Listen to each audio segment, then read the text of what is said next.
Bismillahirrahmanirrahim. Assalamualaikum warahmatullahi wabarakatuh. Ya, alhamdulillah kita bisa ketemu lagi. Pada pertemuan kali ini kita akan sedikit bahas tentang health belief model. Ya, sehat dulu. Apa itu sehat? Ya, sehat yang nggak sakit gitu ya. Sehat yang nggak sakit. Tapi ternyata tidak sesederhana itu.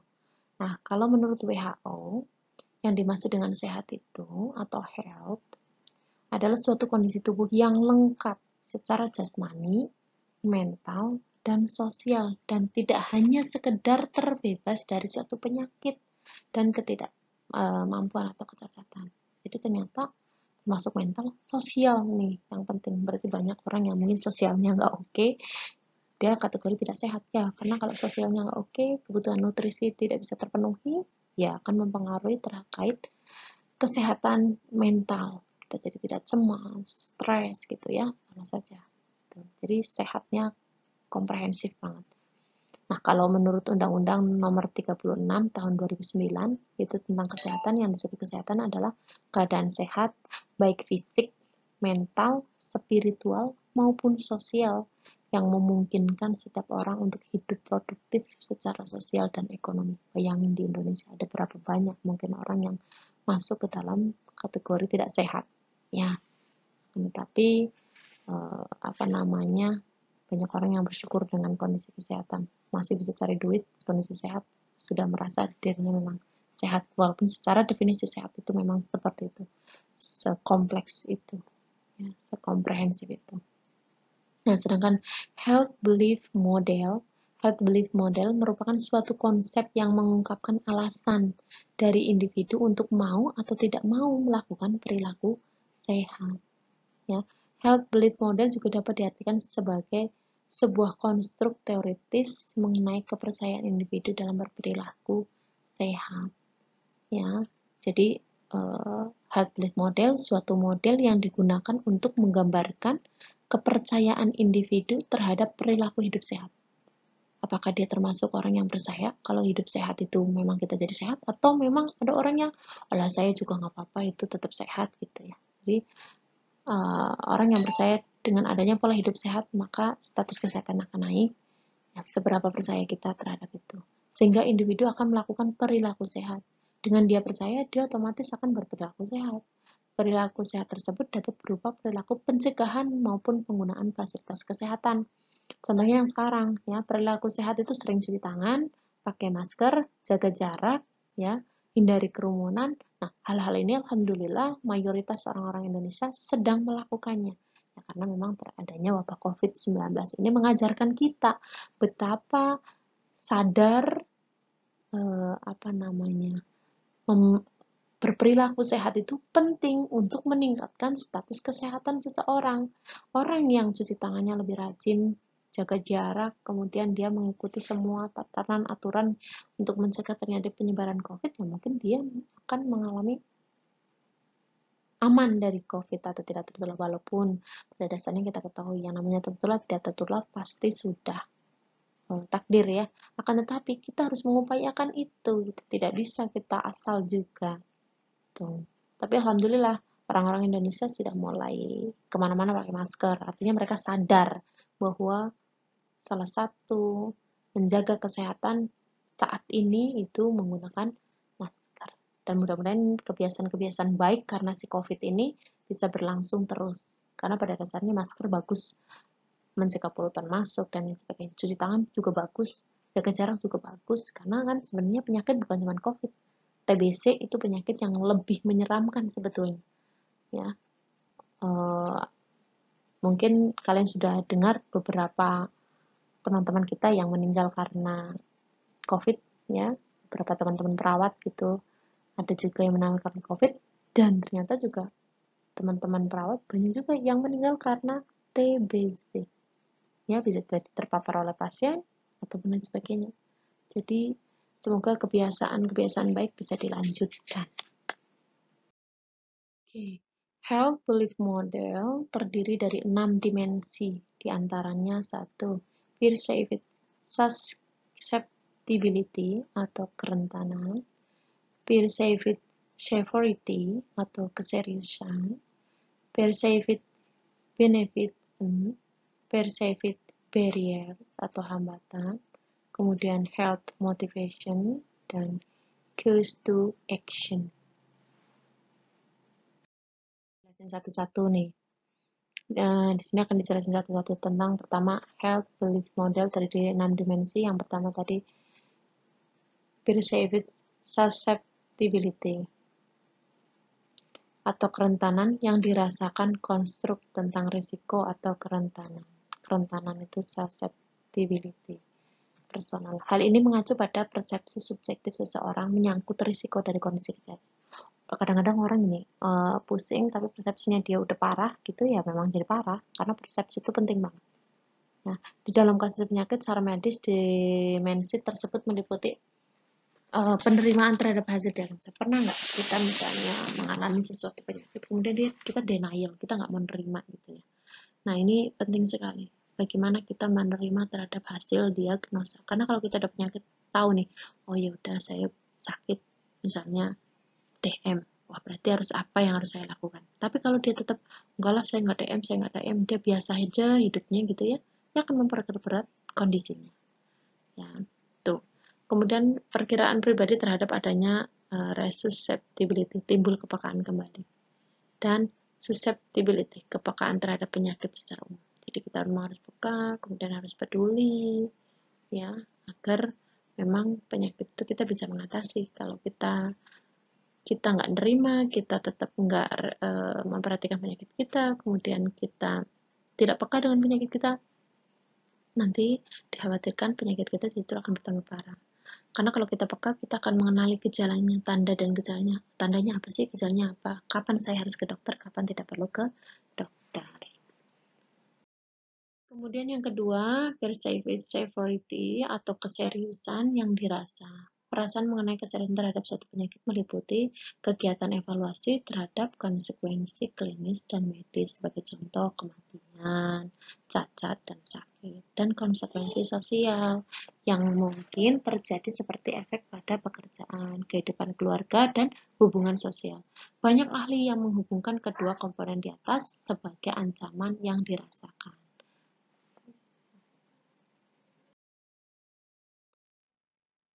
Perceived benefitism, manfaat yang dirasakan, penerimaan susceptibility seorang terhadap suatu kondisi yang dipercaya dapat menimbulkan keseriusan. Jadi kalau kita percaya bahwa oh ini kalau nggak ditangani ini bisa serius nih, gitu. Sadar itu, ya, mendorong menghasilkan suatu kekuatan yang mendukung ke arah perubahan perilaku. Sehingga kalau saya ngerokok terus, oh iya paru-paru saya udah nggak sehat nih. Kalau saya tetap ngerokok berarti paru-paru saya akan tambah rusak. Nah, sehingga seperti itu akan mendorong ke arah perubahan perilaku. Akhirnya mungkin dari tadinya satu hari satu bungkus mungkin berkurang jadi setengah bungkus sampai akhirnya tidak merokok. Ini tergantung pada kepercayaan seseorang terhadap efektivitas dari berbagai upaya yang tersedia dalam mengurangi ancaman penyakit. Jadi pilihannya nih untuk menjaga paru-paru, salah satunya adalah olahraga, mengurangi rokok, ini gitu dijelaskan. Nah, mereka akan menentukan ini saya bisa lakukan, ini bisa saya lakukan, ini kemungkinan yang bisa dilakukan, kemudian dan ini memiliki efek yang sangat baik terhadap kesehatan. Mereka akan membaca banyak, ingin tahu gitu, atau paling tidak mendengarkan dokter atau orang-orang yang lebih mengetahui terkait penyakitnya itu, ya, sehingga mereka akan mengambil upaya-upaya kesehatan tersebut. Nah, ketika seorang memperlihatkan suatu kepercayaan terhadap adanya kepekaan, susceptibility, dan keseriusan, ya, sering tidak diharapkan untuk menerima apapun upaya kesehatan yang direkomendasikan, kecuali jika upaya tersebut dirasa manjur dan cocok. Nah, ini ribet nih. Ada orang yang kadang-kadang dikasih tahu yang benar, tapi dia nggak manjur, jadi nggak mau. Nah, ini juga repot ya, karena mereka tidak peka dan mungkin menganggap kalau minum obat ini nggak sembuh-sembuh jadi sudah. Nah, itu yang juga menjadi hambatan juga gitu. Makanya karena obat-obatan itu pasti punya jarak, punya waktu kapan dia berfungsi gitu ya. Nah, kadang orang-orang kalau lagi sakit sekali pengennya minum obat langsung set hilang. Padahal semua itu butuh proses.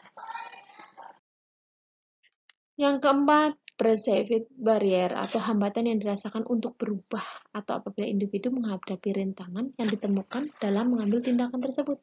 Sebagai tambahan untuk empat keyakinan belief atau persepsi aspek-aspek negatif yang potensial dalam suatu upaya kesehatan seperti ketidakpastian, efek samping, atau penghalang yang dirasakan seperti khawatir, tidak cocok, tidak senang, gugup, ya, yang mungkin berperan sebagai halangan untuk merekomendasikan suatu perilaku.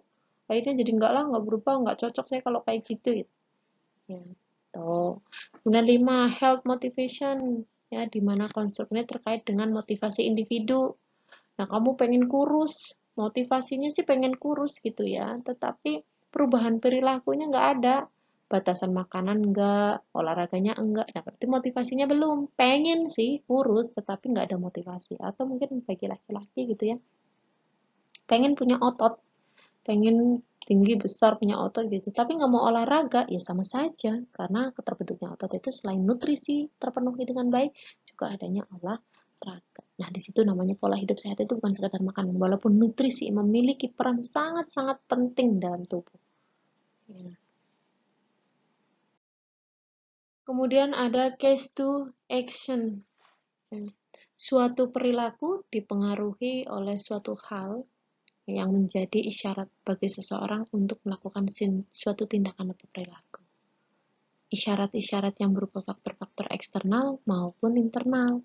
Misalnya, jadi kadang ada orang gini, untuk melakukan sesuatu itu karena adanya isyarat. Ya, contohnya sekarang nih, banyak kasus COVID gitu ya, penularannya di media massa gencar terkait penggunaan masker, cuci tangan. Alhamdulillah, karena semuanya gencar, media massanya oke, mau Facebook, Twitter, koran, TV, akhirnya pola kebiasaan itu mulai tertanam pada kita semua masyarakat Indonesia. Atau bisa saja justru ini berkaitan yang lain. Misalnya ada pesan-pesan di media massa yang berkaitan dengan model-model diet gitu. Oh, kalau mengkonsumsi begini akan turun berat badan. Ini iklan tinggi apa namanya? Media massa banyak juga nih terkait tentang diet ya. Khususnya untuk menurunkan berat badan. Jadi orang-orang media massa ini fungsinya banyak. Alhamdulillah salah satunya bisa menyebarkan informasi edukasi. Ya, dimana edukasinya sekarang pesan-pesan itu tidak hanya lewat SMS, tapi bisa WA, bisa Twitter, bisa Instagram, Facebook, YouTube, lain sebagainya, TV gitu, koran, ya, sehingga pesan itu sampai ke tangan kita. Yang kedua itu nasihat atau anjuran kawan. Pernah nggak kalian misalnya sama kawan, kamu sering sariawan misalnya, coba deh makan sesuatu gitu, atau mungkin kalian dinasehatin jangan makan pedas, jangan makan ini, jangan makan gorengan gitu. Itu nasihat. Dan kadang-kadang itu nasihat ada yang masuk, ada yang diterima. Kalau sahabat yang dirasa menasehati itu orang yang lebih tahu, kita akan lebih percaya. Tapi kadang-kadang ketika nasihat diberikan pada orang yang mungkin menurut Anda gitu ya, tingkat pendidikannya lebih rendah, kadang-kadang kita jadi, masa sih betul seperti itu gitu ya. Padahal belum tentu. Nasihat itu kita harus cari tahu dulu, apa benar ya yang disampaikan. Apalagi orang-orang zaman dulu itu lebih cinta dengan alam ya. Mereka itu apa, diare makan paniguang. Kalau kalian pernah cari tahu, demam pakai daun dadap, pakai bawang merah ya. Dan hal-hal itu sekarang ini sedang mulai dibiasakan. Banyak orang yang mulai tertarik dengan herbal. Terbukti sekarang banyak sekali obat-obatan herbal yang bisa bersaing lah dengan obat-obatan kimiawi yang mulai digemari oleh orang-orang Indonesia. Kemudian ada aspek sosio-demografis, misalnya tingkat pendidikan, lingkungan, tempat tinggal, pengasuhan dan pengawasan orang tua, pergaulan dengan teman, agama, suku, keadaan ekonomi, sosial, dan budaya. Ya, ekonomi, sosial, budaya itu pengaruh banget. Yang D, self-efficacy, yaitu keyakinan. Keyakinan seseorang bahwa dia mempunyai kemampuan untuk melakukan atau menampilkan suatu perilaku tertentu. Jadi kalau kamu mau melakukan sesuatu ya harus yakin dulu bahwa memang itu baik buat tubuh kamu atau penyakit yang sedang kamu derita. Sehingga hasilnya akan lebih maksimal. mungkin orang-orang kayak contohnya Al-Quran. Al-Quran itu memang sudah disampaikan kebenarannya bahwa Al-Quran itu mempunyai efek kesembuhan. Bagi orang-orang yang yakin, orang-orang yang imannya bagus gitu ya, ada bagian-bagian Quran yang memang untuk mengobati. Tapi ini harus yakin dulu. Nah, masalahnya itu bagaimana tingkat keyakinan seseorang. Atau bahkan ketika sakit dengan minum air putih bisa sembuh. Kalau memang yakin, ya bisa sembuh.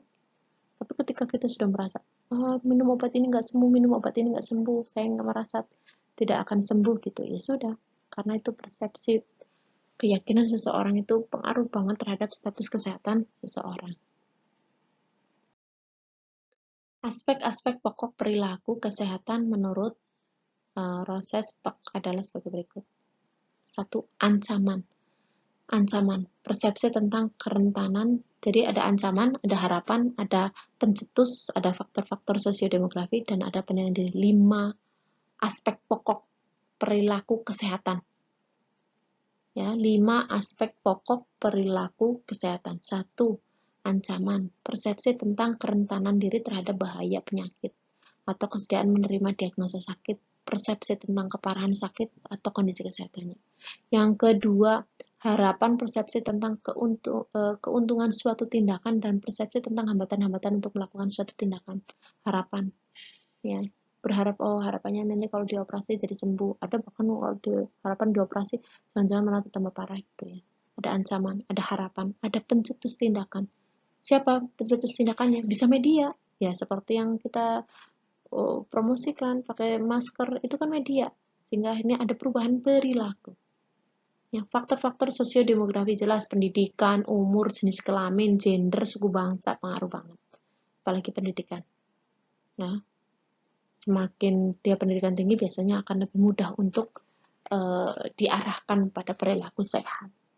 Kemudian ada 5 penilaian diri, persepsi. Ini namanya penilaian diri itu persepsi tentang kesanggupan diri untuk melakukan tindakan itu. Bisa nggak sih saya pola hidupnya seperti itu? Ya, walaupun nanti sesekali melenceng lagi gitu, tapi kita memang harus berusaha. Tuh. Jadi ancaman, harapan, pencetus tindakan, faktor sosiodemografi, dan 5 penilaian diri. Itu 5 aspek pokok perilaku kesehatan. Ini coba saya help live model bagankan. Jadi faktor apa saja yang mengaruhi? Ada demografi, usia, gender, status ekonomi akan berpengaruh terhadap kerentanan. Ya, ada bahaya sakit yang akan dirasakan. Ada faktor psikologis juga, apa tekanan rekan, sebaya, gaya kepribadian itu akan mempengaruhi terhadap kerentanan yang dirasakan. Nanti kerentanan yang dirasakan akan mempengaruhi tindakan pencegahan sakit atau penyembuhan penyakit yang sudah didiagnosa. Faktor itu juga akan mempengaruhi motivasi sehat ya atau sakit. Nah, itu akan mempengaruhi tindakannya, mencari pengobatannya ya. Kemudian dari faktor demografis dan lain-lain itu juga akan keuntungan yang dirasakan, penghambatnya apa ya, sehingga dia nanti akan mempengaruhi tindakan pencegahan. Tuh ya, ini health belief model menurut James and Becker 1984 ya. Proses health belief model dalam pemilihan pengobatan alternatif. Pernah nggak kalian tahu kenapa orang-orang sekarang mengarah ke alternatif? Ya, ini juga terkait proses health belief model. Pemilihan sebuah keputusan yang seseorang diambil kenapa akhirnya memilih alternatif. 1. Persepsi individu, faktor perubahan, kemudian ada kemungkinan melakukan penyembuhan. Nah, di situ ada tindakan pencegahan atau penyembuhan. Bisa medis, ya. Medis mereka kemudian nanti mereka akan lihat iklan, saran dari orang lain, sebaiknya ke sini, biasanya di sana bagus, di ini bagus, artikel ada koran gitu ya, kamu baca di TV, bahkan non medis sekarang itu banyak diiklankan ya, atau alternatif itu diiklankan. Alternatif ada yang bagus kayak misalnya herbal ya, herbal bagus, tetapi ketika sebuah penyakit itu sudah pada tingkat yang ganas, sebaiknya memang itu sudah bukan hanya sekedar alternatif saja, tapi sudah harus berjalan beriringan medis dan alternatif. Nah, tapi orang sering memilih misalnya alternatif itu karena takut, oh kalau medis dia harus dioperasi nih, dia khawatir nanti efek sampingnya gimana, apalagi kemo. Ini sering terjadi pada kanker, sehingga akhirnya mereka memilih untuk menghentikan terapi medis, kemudian mengambil alternatif, giliran nanti balik lagi ke medis, sudah jatuh pada kondisi lebih parah. Walaupun ada beberapa juga yang memilih alternatif sembuh, tapi banyak kan juga mengalami kegagalan ketika itu penyakitnya sudah parah. Kalau penyakitnya masih ringan-ringan, saya rasa sekarang ini terapi alternatif banyak ya, yang sudah terstandar juga banyak. Sehingga lakukan sesuatu yang memang sudah jelas terstandarnya. Lebih banyak baca artikel, lebih banyak baca penelitian, kemudian lihat rekomendasi-rekomendasi dari orang-orang yang memang punya penelitian. Karena sekarang farmasi itu tidak hanya mengembangkan obat-obatan kimia, tetapi juga obat-obatan herbal. Ya, dan itu bisa dilakukan juga untuk terapi alternatif. Walaupun terapi alternatif banyak, ada totok, ada pijat, ada akupuntur, ya, acupressure, dan lain sebagainya. Bekam, ya, itu juga digunakan sebagai alternatif selain dari obat-obatan herbal. Sehingga berpengaruh pada persepsi, ancaman penyakit, kemudian persepsi tentang pengobatan alternatif, akhirnya pemilihan pengobatan alternatif sebagai penanganan kesembuhan penyakit. Ya, itu. Mungkin itu yang bisa saya sampaikan untuk pertemuan ini. Terima kasih. Silahkan kerjakan kuis, karena kuis akan masuk ke dalam nilai UTS. Walaupun soalnya sedikit, sampai ketemu di soal yang banyak di UAS. Terima kasih. Wabillahi taufiq wal hidayah. Wassalamualaikum warahmatullahi wabarakatuh.